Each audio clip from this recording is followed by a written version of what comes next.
Hey everyone, welcome to another episode of Leadership Now with me, Dan Pontefract. Today, well, if you like Little Red Wagons, you're in for a treat. Robert Pasin, third generation CEO, who has reinvigorated his grandfather's business and has embraced innovation and change to elevate the legacy brand synonymous with its, Little Red Wagons.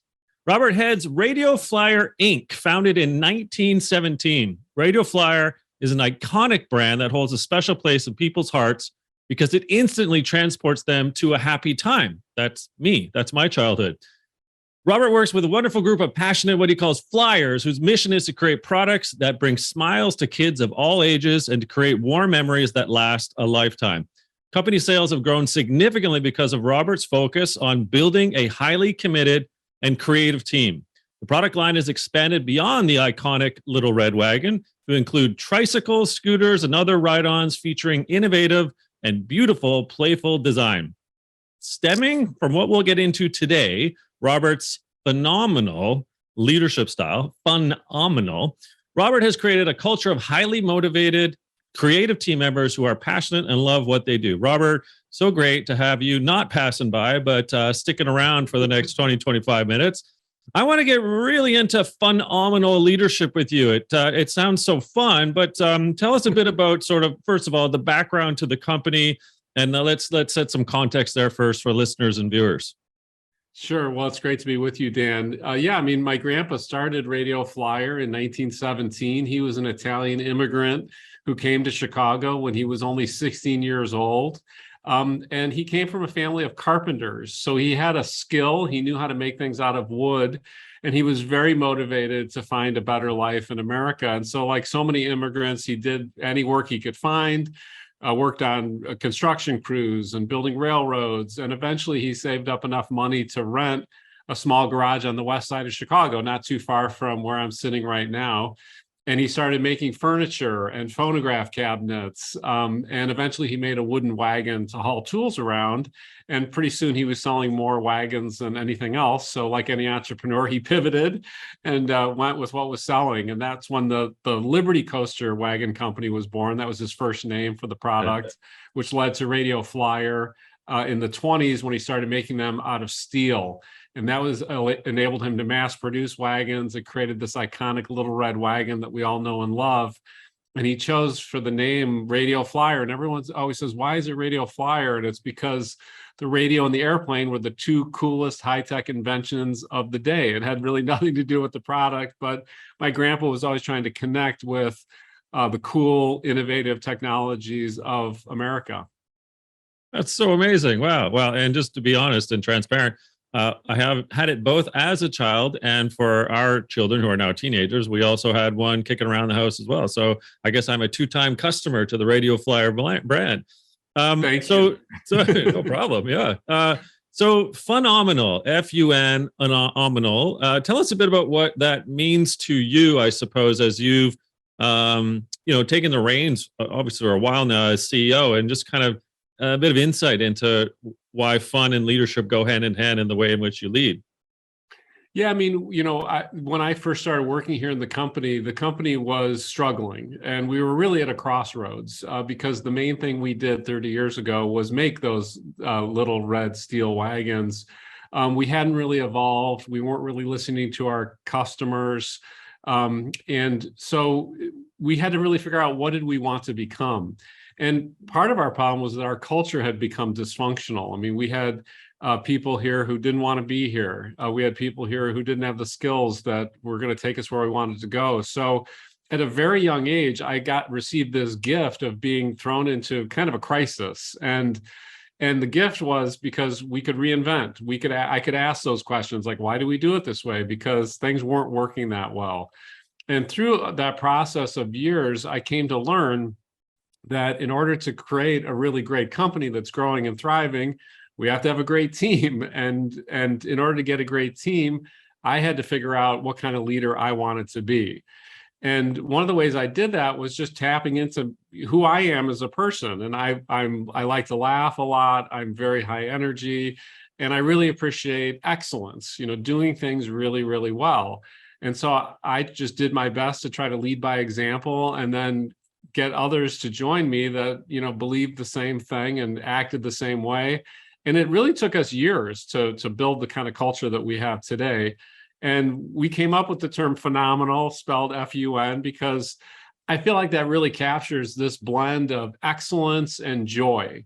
And it also really connects with our brand and what Radio Flyer means to people, because our brand is all about fun and playfulness and, smiles and people playing outside with the wind in their hair and the sun in their face and all these wonderful images. We wanted to make sure our culture internally matched the experience that we were providing to our customers with our products.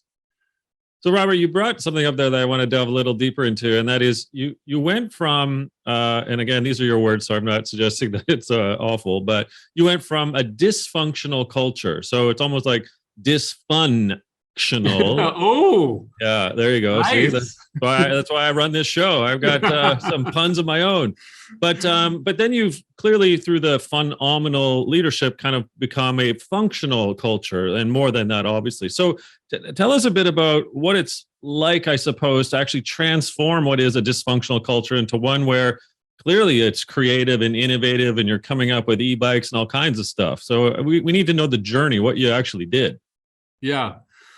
Well, one of the things we did about 20 years ago was we had company meetings for the first time, where we brought everyone together in a room. We had not done company meetings before. And I started asking questions. And I got this advice from one of my coaches and mentors he helped me develop this framework of meetings where basically I was trying to draw out of the team, what are the great values that are here? Because a company can't last for 70 plus years without those kind of values. And so we had people talk about, what was it like your first day here? And these were people who had been here for 30 years or for 3 months. And there were these recurring themes about Radio Flyer is a place where people really value quality. We always produce a quality product where people are honest, where you can depend on each other.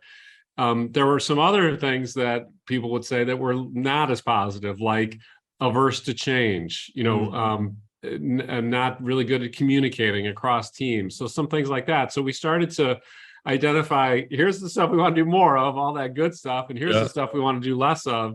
And we were just very open and transparent about it in these sessions where we were scribing things on big Post-it notes, putting them up on the walls. And that was the initial kind of DNA of our vision, mission, and values, because we had never articulated those before. So we really drew those out of the people on the team and the culture that was here. We were really naming stuff that was here, not just making it up. And that was really the first part of the process, was articulating how we want to live here at Radio Flyer every day. How do we want to work with each other? And from there, again, there's examples like many, whether it's Kodak, for example, or BlackBerry, where they had a great culture and then it became dysfunctional and they never really survived, at least sort of their primary products in both Kodak and BlackBerry's examples. So how did you survive? Like, what is it that you kind of had to inculcate so people, I love your tactics, but was it a kind of a mission, vision, value, company culture redo? And how did you get there? Yeah. Well, there was a few things. I mean, first of all, it was over a number of years. This wasn't all at once. And we had to part ways with a lot of people who weren't going to get us where we needed to go. And we tried to do that very humanely, respectfully, generous severance, help people find other jobs. And we did that over the course of several years. And then we had to bring on the people that were going to get us where we needed to go. And so we got really good at selecting talent and building that kind of talent. And, I got it wrong a lot of times. I mean, before I got the right person to head up our product development team, I hired 3 people that weren't the right person, so I had a steep learning curve in those days too, because I was new at my job. The other thing that was really important is that I had to work on myself as a leader. So, I was the first person in the company to get a 360 feedback, 20 years ago. Wow. Where I got feedback from everyone around me. And that was an eye-opener, because I learned things in there that I was doing that weren't that effective. Like, one of the things that came out was that, yes, you have a great sense of humor, Robert. Yes, we like to laugh with you. And yes, you sometimes use your sense of humor to shut down discussion, move the conversation along, or, and you can be sarcastic sometimes. So I really tried to start working on those things. So it was a combination of me working on myself as a leader, me building the leadership team by hiring people. And then we started to develop a lot of very specific tactics around designing and building the culture we wanted to become. Okay, so let's segue there, because there's two topics I want to get into next. And the first is what you refer to as the permission to dream culture, this sort of notion of collaboration. So when you're dealing with a new organizational culture, one that is phenomenal, how do you inculcate that permission to dream culture? Like, take us through that journey. Yeah, I mean, for me, the underpinning of dreaming is being allowed to fail, and because if you're scared to fail, it's really hard to dream. So some of the ways that we do that here is that we have a program called Wagon U, which is our learning and development program. That's one of these culture mechanisms that we've developed over time. And I teach a Wagon U class to every new flyer who joins the company. It's called Breakfast with the CWO. We have breakfast, and basically I tell them a lot about my failures and product failures, people failures, things that I tried and others tried at the company, but it's mostly my failures. And that happens when you first start here at Radio Flyer. And we talk about product failures. That's the main way we fail here, is coming out with products that don't succeed. So we talk about that. We normalize it. We say that we are going to try a lot of things. Some of them are going to fail. We know that. We know not everything is going to work. So we use the analogy of planting a lot of seeds. We have to plant a lot of seeds to see what will grow. We don't want to bet the farm on any one seed, right, so that we can have failures and the company can keep thriving. So we do that a lot. And I think that's one of the most important things about enabling people to dream and try stuff and prototype and throw out wild ideas. So you call it, I think, free to fail. And so if that free to fail adage is being upheld by people, how do you ensure, I guess, as a culture and even as its CEO, that it's not, taken advantage of, but also that it's respected in a way that others aren't outing people to say, oh, look, you failed 7 times this year. Don't you think that's a bit too much failure? Yeah. Well, we talked very specifically about acceptable failure and unacceptable failure. Okay. And acceptable failure is we did everything we could. We worked really hard. We dotted every I, we crossed every T, and it still didn't work out. Unacceptable failure is, not trying that hard, not showing up, not digging into your research. So if you're kind of half-assing it, that's not going to work. That's unacceptable failure. And I think we also have all of our values articulated as behaviors, how they show up every day. And so when you're getting your performance reviews, we do a mid-year and an end of year, everyone gets, they know if they're meeting on our values as much as they're accomplishing results. And those are equally weighted. So you can't be an annoying, obnoxious salesperson who goes out and gets the big order, but then treats everybody here like a jerk. You can't get your bonus. You can't succeed here because it's tied into our performance review, our comp, advancement, everything. Maybe this is an unfair question, but I'll ask it anyway. So bear with me, Robert. What's it like to be a new employee coming into an organization like yours, where it just seems so effusively open and encouraging of failure, when maybe they've come from somewhere that is very rigid, hierarchical even perhaps, and it might seem like a 180. Like, how do you help team members adapt to what is a pretty funky, see what he did there? Funky culture. Yeah, well, there's a few ways. I mean, for us, it starts in the very first interview. I mean, and our interview process is incredibly open. We say that our interview process is about telling, not selling, because we want to tell people the real deal. This is what you're going to be doing in your new job. This is how we work together. Because if you don't like it, that's not interesting to you, please don't take the job.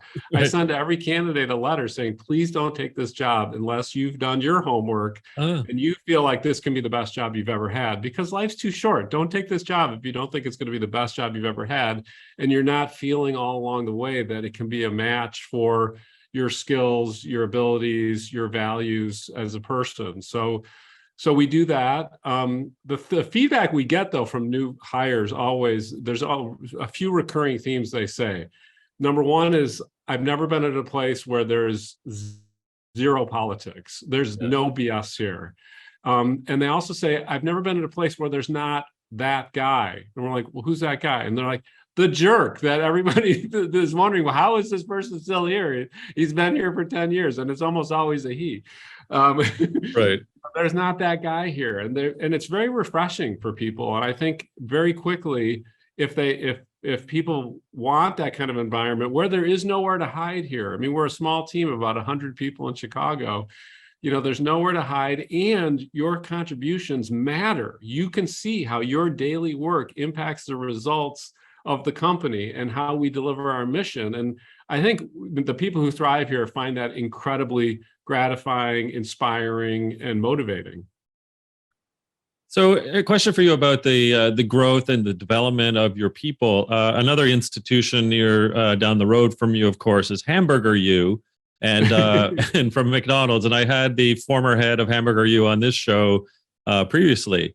And one of the things that that individual brought up is that there's this perpetual requirement for the organization to really double down on the development of its people. Otherwise, they may fly the burger joint, if you will. So for you and for Wagon U, like, what is it in your organization that you're doing to help that growth and the development of your people? Yeah, there's a few key things. I mean, we do offer all that kind of professional development that you would expect from a great company. So, if you're an emerging manager, how to coach people, how to give feedback, how to build your team. We do all that. And I think that's a key ingredient.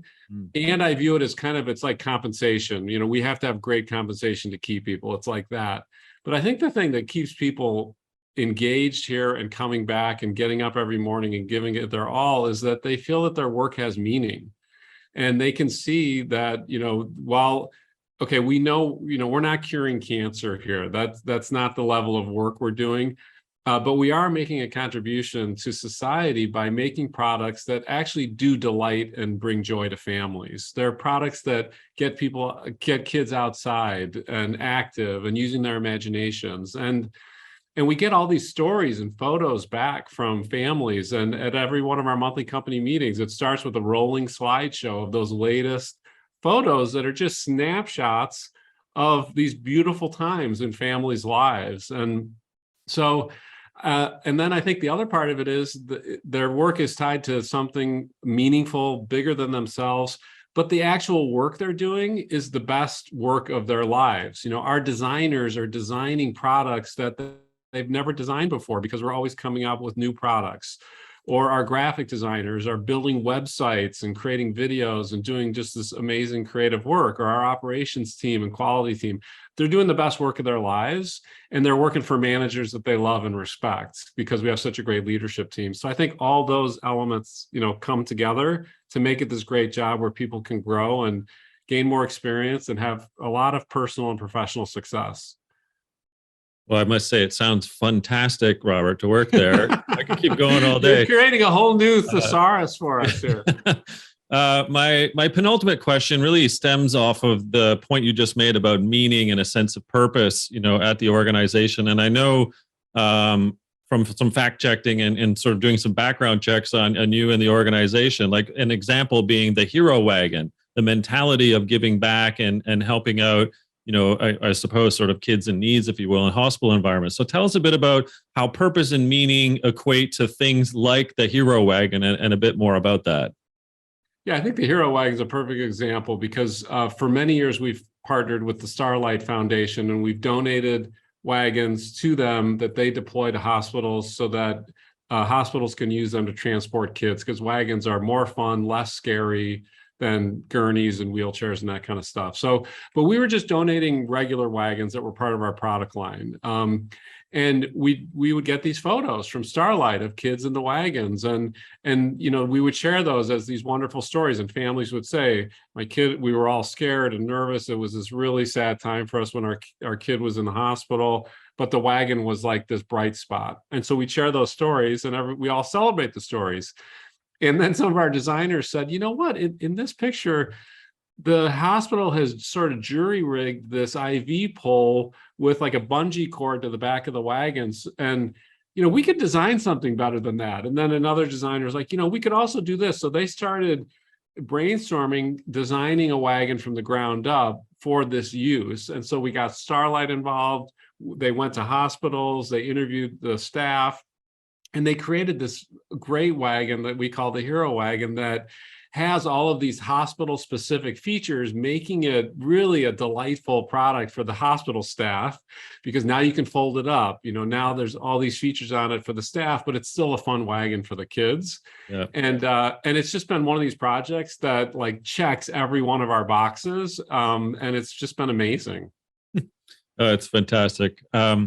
Well, this has been fantastic, all of it. Where can we find out more about you and obviously the organization? And I'm going to have to dig up some of those old, 45-year-old photos of me with my little red wagon to send your way. Yes, we love those photos, Dan. So please send that. Yeah, I'm on LinkedIn, so you can.